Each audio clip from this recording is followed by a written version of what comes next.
नुकत्याच झालेल्या राज्यसेवा 2022 या परीक्षेमध्ये माझी डेप्युटी एज्युकेशन ऑफिसर या पदी निवड झाली आहे। माझ्या आईवडिलांचे आणि माझा लहान भाऊ आदित्य यांचे मी खूप खूप मनापासून आभार मानते की मुलगाच नाही वंशाचा दिवा होत, मुलगी देखील पंथी होऊ शकते।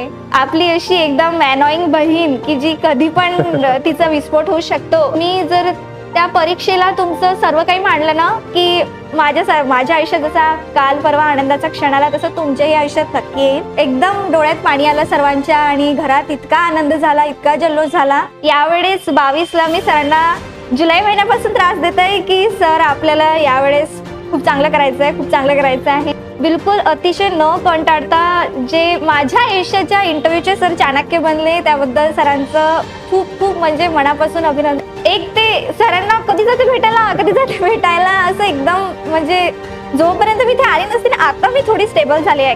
विद्यार्थ्यांचं हित तर नेहमीच